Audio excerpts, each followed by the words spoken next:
আসসালামু আলাইকুম। বার্তা বৈঠক সংবাদ বুলেটিনে স্বাগত জানাচ্ছি। সাথে আছি আমি জাহাদুল ইসলাম রনি। প্রথমেই সংবাদ শিরোনাম। স্বাস্থ্য পরীক্ষার জন্য সিঙ্গাপুর গেলেন মির্জা ফখরুল। ডক্টর ইউনূসের সঙ্গে মার্কিন চার্জ দ্য এফেয়ার্সের সাক্ষাৎ। হাসিনার পরিবারের সদস্যরা বিদেশে কি চাকরি করেন জানতে চান রুহুল কবির রিজভী। 10 উইকেটেই পেসারদের বাংলাদেশের ইতিহাসে এই প্রথম। মৌসুমী দারুণ গান গায় বললেন রবি চৌধুরী। এতক্ষণ শুনছিলেন শিরোনাম, এবার বিস্তারিত। স্বাস্থ্য পরীক্ষার জন্য সিঙ্গাপুর গেলেন মির্জা ফখরুল। স্বাস্থ্য পরীক্ষার জন্য সিঙ্গাপুরে গেছেন বিএনপির মহাসচিব মির্জা ফখরুল ইসলাম আলমগীর। গত রোববার দিবাগত রাত 11:55 সিঙ্গাপুর এয়ারলাইন্সের একটি ফ্লাইটে তিনি ঢাকা ছেড়েছেন। বিষয়টি নিশ্চিত করেছেন বিএনপির মহাসচিবের একান্ত সহকারী ইউনুস আলী। তিনি বলেন, স্যার হেলথ চেক আপ করাতে সিঙ্গাপুরের উদ্দেশ্যে রওনা হয়েছে। সেখানে দুজন বিশেষজ্ঞ চিকিৎসককে দেখাবেন। ইতোমধ্যে ডাক্তারদের অ্যাপয়েন্টমেন্টও করা হয়েছে। মির্জা ফখরুলের সহধর্মিণী রাহাতারা বেগম ফলো আপ চিকিৎসার জন্য গত 27 আগস্ট সিঙ্গাপুর গেছেন। ওই সময়ে দেশের বন্যা পরিস্থিতি অবনতি ও পরে বিএনপির প্রতিষ্ঠাতা বার্ষিকীর অনুষ্ঠান থাকায় স্ত্রীর সঙ্গে যেতে পারেননি তিনি।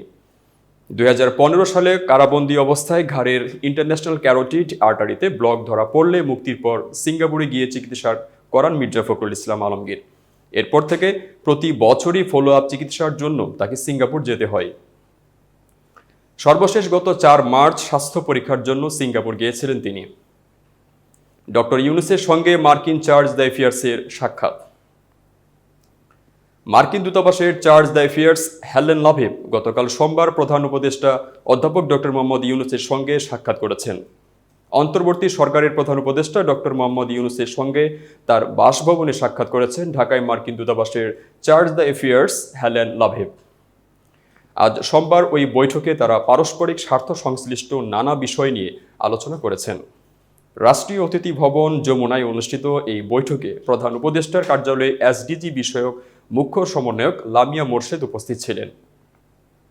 ছাত্র জনতার অভ্যুত্থানে গত 5 আগস্ট শেখ হাসিনা সরকারের পতন হয়। এরপর অধ্যাপক ইউনূসের নেতৃত্বে অন্তর্বর্তী সরকার গঠন করা হয়। বাংলাদেশে অন্তর্বর্তী সরকার গঠনের পর ঢাকাস্থ যুক্তরাষ্ট্রের দূতাবাস থেকে নতুন সরকারের সঙ্গে নিয়মিত যোগাযোগ রাখা হয়েছে। সিডিএ হেলেন লাভেব এর আগে গত 14 আগস্ট পররাষ্ট্র উপদেষ্টা মোহাম্মদ তৌহিদ হোসেন এবং 18 আগস্ট প্রধান উপদেষ্টা অধ্যাপক ইউনূসের সঙ্গে কূটনৈতিক কোরের মিট অ্যান্ড গ্রিট অনুষ্ঠানে সাক্ষাৎ করেছেন। গত 25 আগস্ট তিনি অর্থ উপদেষ্টা ডক্টর সালেহ উদ্দিন আহমেদের সঙ্গে বাংলাদেশের কৃষি, জ্বালানি, প্রযুক্তি, জলবায়ু সহ অন্যান্য খাতে যুক্তরাষ্ট্রের বিনিয়োগ নিয়ে আলোচনা করেন। সোমবারের বৈঠকে লাভে বাংলাদেশের সাম্প্রতিক বন্যায় ক্ষতিগ্রস্তদের প্রতি সমবেদনা প্রকাশ করেছেন। বাংলাদেশে যুক্তরাষ্ট্রের 17তম রাষ্ট্রদূত পিটার হাস গত 23 জুলাই ঢাকা ছেড়ে যাওয়ার পর থেকে ঢাকায় মার্কিন দূতাবাসের চার্জ দ্য এফেয়ার্সের দায়িত্ব পালন করে আসছেন হেলেন লাভেব। হাসিনার পরিবারের সদস্যরা বিদেশে কি চাকরি করেন জানতে চান রুহুল কবির রিজভী। বিএনপির সিনিয়র যুগ্ম মহাসচিব রুহুল কবির রিজভী বলেছেন, সরকার মেগা প্রজেক্টসের নামে লক্ষ কোটি টাকা পাচার করেছে। এটি আমার কথা নয়। সালমান এফ রহমানও জানিয়েছেন কিভাবে হাসিনা লক্ষ কোটি টাকা পাচার করেছেন। তিনি বলেন, হাসিনার পরিবারের সদস্যরা বিদেশে থাকেন। তারা সেখানে কি করেন, কোথায় চাকরি করেন, কি তাদের টাকার উৎস কাউকে জানানো হয়নি। দেশের টাকা লুট করে তারা বিলাসিতা করছেন। হাজার হাজার কোটি টাকা দিয়ে বিজনেস করছেন। কোথায় পেয়েছেন সে টাকা? আজ সোমবার দুপুরে বিএনপির নয়াপল্টন কার্যালয়ের সামনে জাতীয়তাবাদী প্রচার দল আয়োজিত দ্বিতীয় দফা লক্ষ্মীপুরের রামগঞ্জে বন্যার্তদের সহস্রাধিক পরিবারের মাঝে ত্রাণ সামগ্রী বিতরণ কর্মসূচির উদ্বোধনী অনুষ্ঠানে তিনি এসব কথা বলেন। রুহুল কবির রিজভী বলেন, আজকে নিজেদের পার্সেন্টেজ নিশ্চিত করতে নির্দিষ্ট ব্যবসায়ীকে সুযোগ সুবিধা দেওয়া হয়েছিল। গণমাধ্যমকে জোর করে নিজেদের করে নেওয়া হয়েছে। সত্যিকারের মালিককে জেলে ঢুকিয়ে আওয়ামী লীগের লোককে বসানো হয়েছে। ক্ষমতায় টিকে থাকার জন্য হত্যা করা হয়েছে হাজারো ছাত্র জনতাকে। আইন শৃঙ্খলা বাহিনীকে হাসিনা বলেছিলেন, তোমরা তোমাদের কাজ চালিয়ে যাও, গুলি করো, আমি তোমাদের প্রোটেকশন দিব। তাই আইন শৃঙ্খলা বাহিনী নির্দ্বিধায় হত্যাকাণ্ড ঘটিয়েছে, গণহত্যা চালিয়েছে। তিনি আরও বলেন, এরা তো আইয়ুব বা ইয়াহিয়া খানের সেনাবাহিনী নয়। তাদের এতটুকু করুণাও হলো না দেশের মানুষের উপর গুলি চালাতে। রিজভী বলেন, আবু সাইদের মতো ছেলে, মুগ্ধর মতো মেধাবী ছেলে, 6 বছরের শিশু সন্তানকেও তারা গুলি করে ঝাঁঝরা করে দিয়েছেন। শেখ হাসিনা বলেছেন, কোনো ভয় নেই, আমাদের সঙ্গে ভারত রয়েছে। 10 উইকেটেই পেসারদের বাংলাদেশের ইতিহাসে এই প্রথম। নতুন দিগন্ত তা বলাই যায়। বাংলাদেশের ক্রিকেট সমর্থকেরা অন্তত তেমনটি ভাবতে পারেন। আন্তর্জাতিক ক্রিকেটে প্রতিপক্ষের ইনিংসে সবগুলো উইকেট নিয়েছেন বাংলাদেশের পেসাররা। এমন দৃশ্য অবশ্য নতুন না, কিন্তু টেস্টে এই প্রথম। রাওয়ালপিন্ডি টেস্টে আজ চতুর্থ দিনে নিজেদের দ্বিতীয় ইনিংসে 172 রানে অল আউট হয় পাকিস্তান। সবগুলো উইকেটই নিজেদের মধ্যে ভাগ করে নিয়েছেন বাংলাদেশের 3 পেসার হাসান মাহমুদ, নাহিদ রাহানা ও তাসকিন আহমেদ। টেস্টে এই প্রথম এমন নজির দেখা গেল বাংলাদেশের পেসারদের কাছ থেকে। 43 রানে 5 উইকেট নিয়েছেন হাসান। টেস্টে এটাই তার প্রথম ইনিংসে 5 উইকেট। পাকিস্তানের বিপক্ষে টেস্টে বাংলাদেশের প্রথম পেসার হিসেবেও নিলেন 5 উইকেট।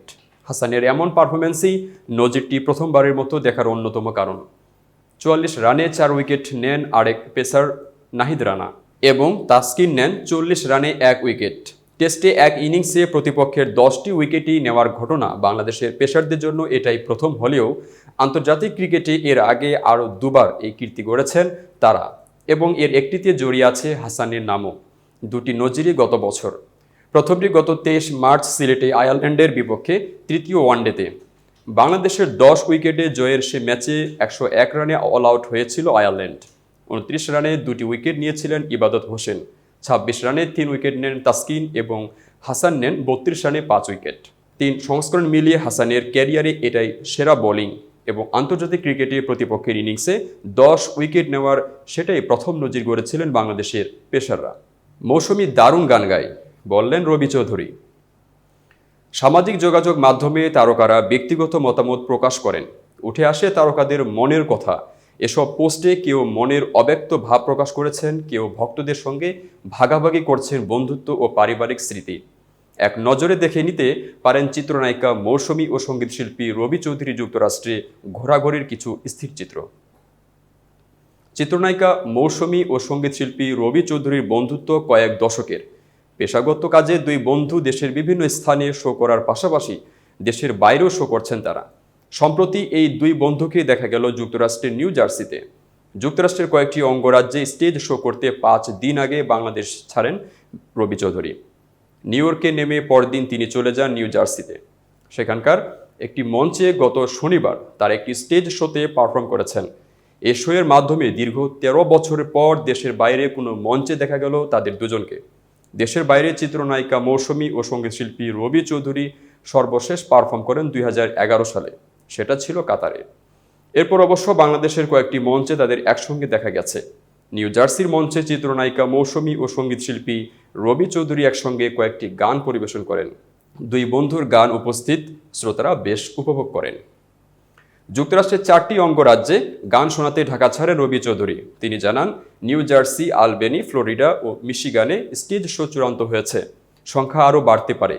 এদিকে কয়েক মাস ধরে যুক্তরাষ্ট্রে স্থায়ীভাবে থাকছেন চিত্রনায়িকা মৌসুমী। ইদানিং তাকে সেখানকার মঞ্চেও পাওয়া যাচ্ছে। তারই ধারাবাহিকতায় নিউ জার্সির মঞ্চে গিয়েছেন মৌসুমী। এতক্ষণ বার্তা বৈঠকের সাথে থাকার জন্য ধন্যবাদ। নতুন নতুন তথ্য ও সংবাদ পেতে বার্তা বৈঠকের ইউটিউব চ্যানেল ও ফেসবুক পেজের সাথেই থাকুন।